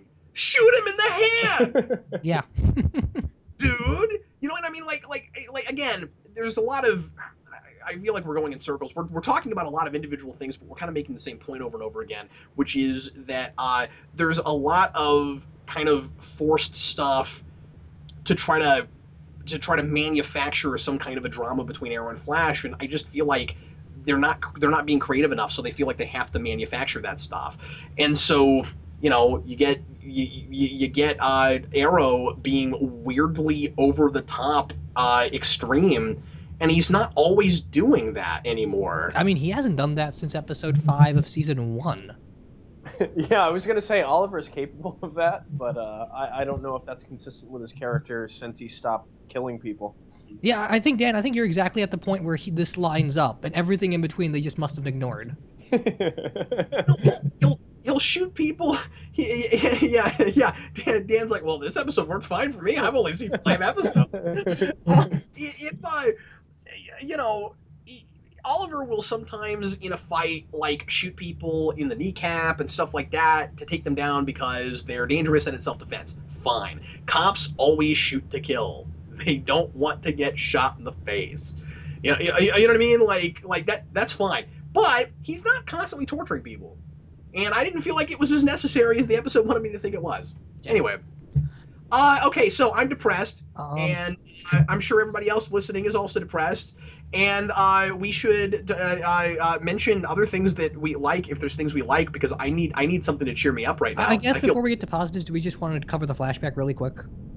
Yeah, sure. Go ahead, Steve. Okay. I'm gonna preface this all with Amanda Waller can't act at all. So the setup is this: Oliver has to torture a guy to find a bomb. He's then left alone with him. Oliver says, "Where's the bomb?" The guy says, "You're not gonna kill me." So Oliver just grabs his bow and arrow, gets ready to aim and fire. And then the bomb goes off. Oliver had all of 2 minutes. So what is all of this? Oliver needed to learn how to torture people because his failure caused a tragedy. It didn't. I don't care if you stuck Slade Wilson there. They didn't have enough time to do anything. And then on top of that, why does Waller need Oliver in the first place? We've been asking that the whole season. Somebody explain to me where she gets, I not only think you have the stomach for it, I think you have talent. I mean, this woman has millions of agents that are far more capable than Oliver is at this point. There is no reason to keep him alive. Nope. It's really weird. There's got to be something more to it. There's got to be like the one thing that he knows that she needs or something. Does there have to be more to it though, based on the track record that you guys have spoken about in this season so far? Yeah, Dan, I'm sorry. Let me amend that. There has to, if I'm remotely ever bought it. Amanda, here's the thing. I want to say that there is potential. I don't know how much.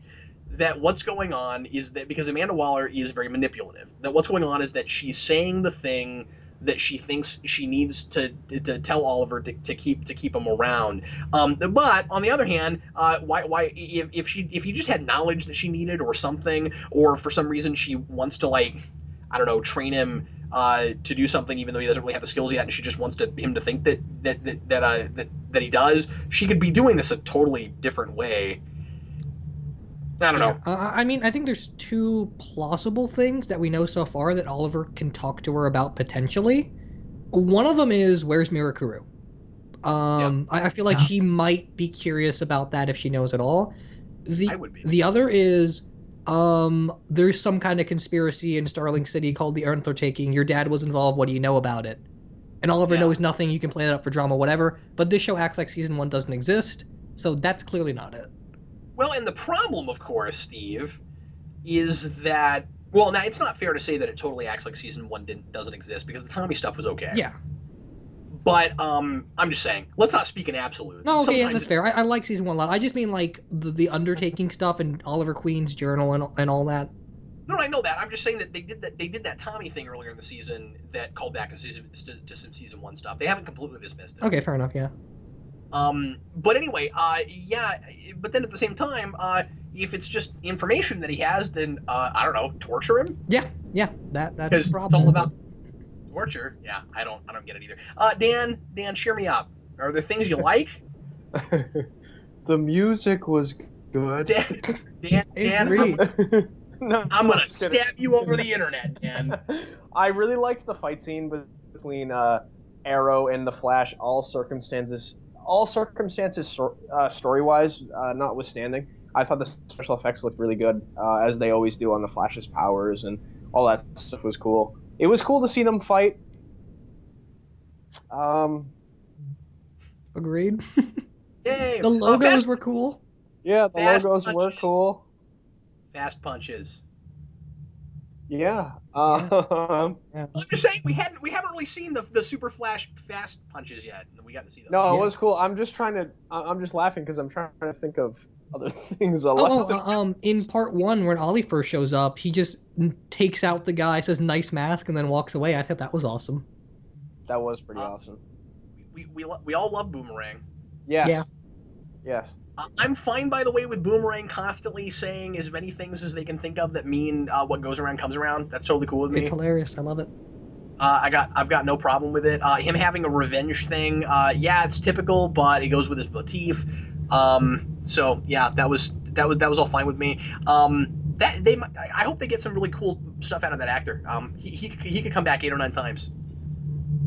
Yeah, I'm with you. I hope now that he's shown up in this crossover, I hope that he makes his way to Central City and that becomes his main base of crime, so we can hook up with the Rogues and do stuff with them. Well, I like. Oh, sorry, I'm sorry. Go ahead. no, I was just gonna say, well, after the season break, evidently the Rogues are gonna unite, so we might see him there. Yes. So, you know what they should do? They should do Rogues versus Suicide Squad. Oh yes, that'd be fantastic. That would be Yeah, amazing. That needs to happen. And given that they just put Boomerang on the Rogues, and or that they brought him in, and that he'll probably go to the Rogues at some point, obviously, it would be really cool if they did that because he would be like he would maybe lead them or at least lead them on that mission because it's against the Suicide Squad and he's dealt with them before. No, That'd be nobody leads the Rogues other than Captain Cold. no, I know you're gonna say that. That's not what I mean. He's the lead, but like Boomerang is like here's where we go and here's the stuff we do and. You know, I know, So can we get was- back I and was half forth joking. ice and boomerang puns? ice and Boomerang, but yes, and more fire puns. Yes, and fire puns. Yeah. Oh, and then once again, of course, we didn't mention this, but the Firestorm thing. Yeah, that was a thing. Yeah, Was there? It was there. Well, I'm only mentioning it because they're doing the same thing that Arrow has done 2 episodes in a row, which is we've got to end the show with a big character reveal. Yeah. Like comics do all the time. Did the Arrow episode do that? I forget. Was there a big character reveal right at the very end again, like there has been? I think he called him Firestorm in that second part, and in the first part it was just he was on fire. Wait, the Firestorm thing was also in the second part? Was it not? I thought it was in both. Like in first part, it's just a guy on fire and he looks kind of homeless. In the second part, he says his name is Firestorm. What? Isn't that what it was? I don't think so. I don't remember that, but I was having cable problems at the time I was watching the episode. I'm So pretty sure Steve had a dream. Maybe. I know that I heard him say Firestorm. So I didn't even think he was in the Arrow episode. Well, in either appearance, I know he did say Firestorm at one point, but Whatever, I don't remember. I like that they brought back the Russian mob thing.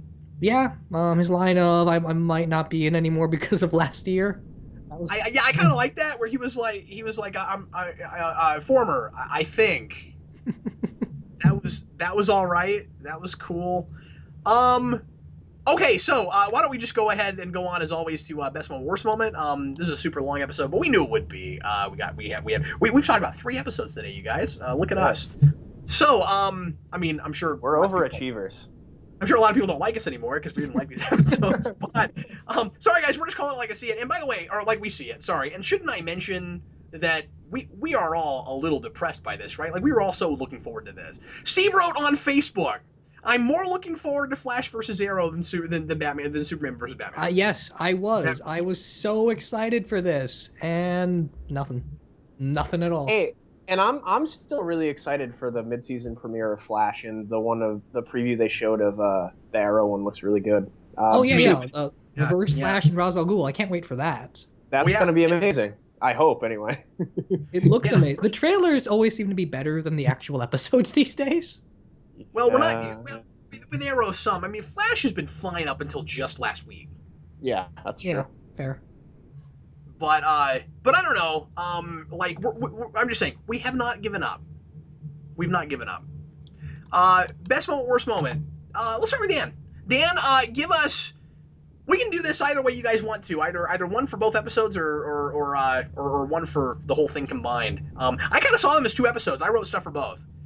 I wrote just for both of them, so I'll choose the best moment that I had from both of them. My best moment was the fight between the two of them because it was really action packed and cool looking. Yeah, mine was the exact same thing. Mine was the fight looks great, and really, if we're gonna do a 2-part crossover just to have those two guys fight, I'm glad it looked as good as it did. I'm going with the first fight with Boomerang when Flash showed up. I thought that was really fun. Yeah, that was up there too. Boomerang is awesome. He just mows people down with boomerangs in his hand. Awesome. He's absolutely terrifying. By the way, if they team him and Clock King up, I will swoon and lose my mind. I will. Anyway. Yeah, it's gonna be great. Suicide Squad led by the Clock King against the Rogues, led by Captain Cold, who's constantly being usurped by Captain Boomerang. If that happens, I don't even care if the script's any good. Whatever. Same. Okay. Sorry. Yes, Dan? I was going to say, if anyone's trying to usurp Captain Cold's authority, I want to see him put them down, and it'll be awesome. Captain Cold is the leader. He's going to put them on ice. Let's kick some ice. Dan, obviously this is a tough one. This is kind of the big moment of truth. Dan, what is your worst moment of the episodes that have just lost us like 50 subscribers? Every time Iris is on screen. That's fair. Yeah. Yeah. Steve. I had numerous ones. That final Rocky 3 style fight was terrible. The burden scene where Cisco's like, "Hey, let me just give you all of the themes of my series in dialogue." Diggle bragging about Oliver's kills. But I think ultimately the worst one, and the one that will always stick with me, is My Shirt's on Fire. That's rough. Boy, I hate that. I don't know if I can pick one, you guys. Is the episode an answer? No, not at all. Hey, no, it's not that bad. The first part of the crossover. That's my worst moment.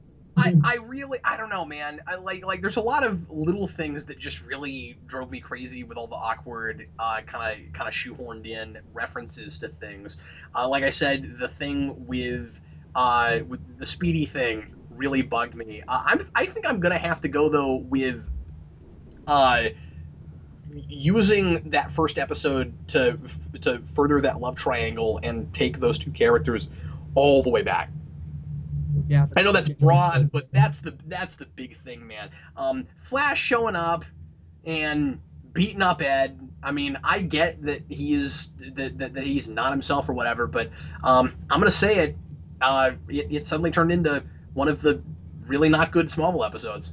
Yeah, and you got the feeling that Barry and Eddie were like friends, even if he had after that last episode where they kind of bonded, if he had like all that rage in him, he should be a little bit more conflicted about beating beating that guy up. I don't know. Yeah, Well, I but mean, the I guess problem. Barry should be regretting something at the very least. He doesn't seem like he cared about anything that he did now that he's out of that influence. Well, that's a really good point, Steve. Yeah, that they're able to. Well, and that's the thing is that I feel, and I know people are going to hate me for saying this, but I feel like a lot of that is so many episodes of Smallville did that.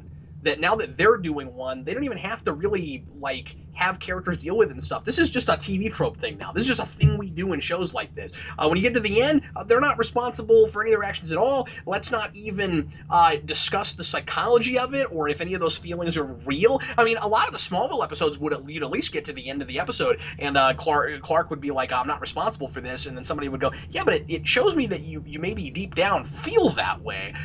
We needed at least that. Anyway. Yeah, I agree. Oh, thanks, Dan. completely agree. Dan, yeah, sometimes I'll say stuff and I'm like, so what do you guys think? They're like, oh, I'm just listening, whatever. Dan, quotes. Did you have a favorite quote? Not particularly. No, there were. I didn't find this one to be especially quotable in either direction. Um, I mean, there were bad lines like the brave Yeah. and the bold that I was like cringing at, but I didn't think of any that were.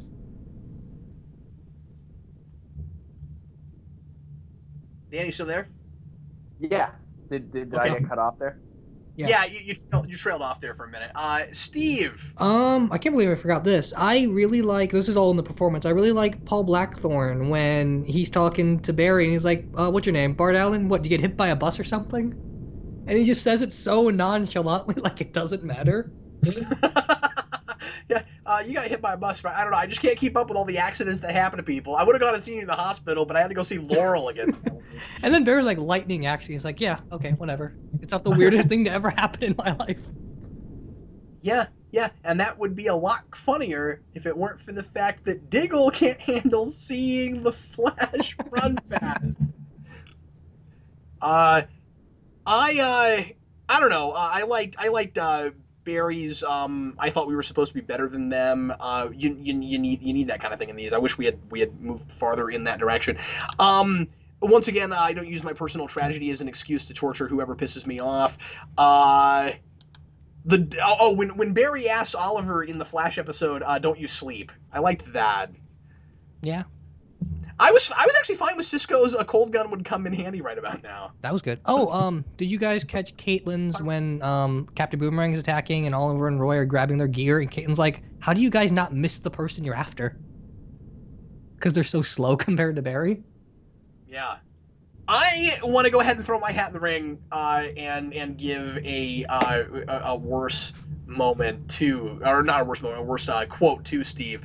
I just don't like I don't like the idea that Barry is the kind of person that says things like "major case of the feels."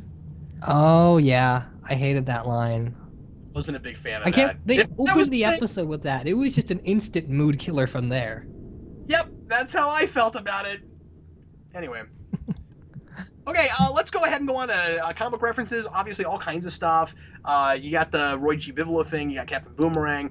You got the thing that I didn't even notice that you guys were talking about with what's his face, the kid, Connor Hawk. Connor Hawk. Yeah. Uh, What else is there? the Flash running around painting fences and doing normal stuff for people at super speeds, the comic book thing. Oh, yep, The show periodically calls him the Blur, which is Smallville, obviously. yep. Cisco has a Yoda reference. That's not a comic book thing. Well, Star Wars comics, but still, it's a Oh, reference. all The right. whole light spectrum and emotions and stuff continuing to foreshadow Green Lantern, particularly because Jeff Johns is the guy that did all of that. You know, Dan said that too. We were talking about it earlier. I don't know if Dan's still with us. Dan? I am. Okay. He is good. Good. Yeah. Dan and I were talking about this earlier in the week, and Dan said that. I said, I don't know. I think that might be a coincidence. But then I watched it again, and I think you guys are both right about it because he's got the whole rainbow thing, but they make it all about the emotional spectrum. Yeah, I think you're right Yeah, about it. Red and Rage and all that stuff. It was there. And then green being willpower and Oliver Queen is green and he's a human and he has the whole willpower thing. I don't know. I think that's consistent. Stop being insightful. Captain Singh, the guy from the precinct, says that his boyfriend talks about his boyfriend, and in the comics, his boyfriend is Pied Piper, who has been cast and is going to appear in the show. Wow, I hope that he is just as badass as like Captain Boomerang. Because if they can make Pied Piper amazing, have you seen him in '60s Batman? Yes, he's awesome. He's fantastic. What they need to either do that or they need to just recreate the '60s Batman episode where they make a whole bunch of like where they just make like a cardboard background that looks like it was painted by third graders. I mean, I've always said Arrow needs more '60s death traps, but yeah, we've said that a lot. Okay, so I'm really excited about Pied Piper. I am too. Pied Piper is one of my favorite Flash characters because he is a villain initially, but then he reforms later on and becomes Wally West's partner. Oh, So that's he's awesome. Character. I didn't know that. Yes. Barry is called Bart Allen, which is of course a whole future plot point and stuff. Speedy we talked about. They talk about the corner of Infantino and Adams, which Carmine Infantino created Barry Allen, and then Neil Adams is Green Lantern, Green Arrow guy. And then Slade and Boomerang are both cellmates now, and Slade's supposedly coming back this season. And of course, that opens up the question of who's feeding these people on the island and in the underground location on the cell. I feel like when they come back, we need to make Oliver look as stupid as he is for putting them together. Really? Like, what needs to happen is they need to show back up and be like, well, what did you think was going to happen? We escaped and now we're buddies. See, Barry and the Flash team have the same issue that we brought up earlier, where, like, Barry's like, hey, look at me. I'm the Flash with my mask off. And, you know, the rogues are going to be locked up in there eventually. So it's like, well, if those people break out. Oh man, yeah, and then they're gonna have to make this big pact between Team Flash and Team Arrow. We never handle our own villains again. We need to call the Ghostbusters. They seem to do a better job of. Actually, no, they don't. They're not good at that either. They're more interesting than everyone else, at least. Yeah, that's true. Okay, predictions and hopes. Obviously, as I said, one of my predictions is well, they're gonna escape that prison. But do you guys have anything that jumps at you from these two episodes? I predict that. Well, this is actually a hope. I predict that the next episode will be much better than this one. And I hope the next episode of Arrow is much better than this one. Well, yeah, me too. Anything else? I hope Ra's al Ghul is amazing. I hope Reverse Flash is amazing. Okay, just all go right. back and forth on that. Clearly, these guys are sick and tired of talking about these episodes. So now we're gonna go on to the trivia question, or to our trivia questions as always. And why don't we, since we're doing this kind of wonky and we're doing both shows today, why don't we skip the trivia questions from last time and just go ahead and give out the ones for today? Steve, what is your trivia question for today, sir? Okay, this time around it's a Captain Boomerang question. It's relatively easy. Who killed and was also killed by Captain Boomerang, Digger Harkness in the comics? Well, there's like only one person? Yes, the only one person that killed him and was also killed by him simultaneously. Oh, I guess that would narrow it down, yeah. Like Superman and Doomsday. Exactly. How many cases of that do you know? It's hard. Yeah, there's not a lot. There's not a lot. It hasn't happened to me yet. Dan, what is your trivia question for today? Sure. Mine is also a Captain Boomerang related question, and it is, what issue of The Flash did Captain Boomerang first appear in? Oh, cool.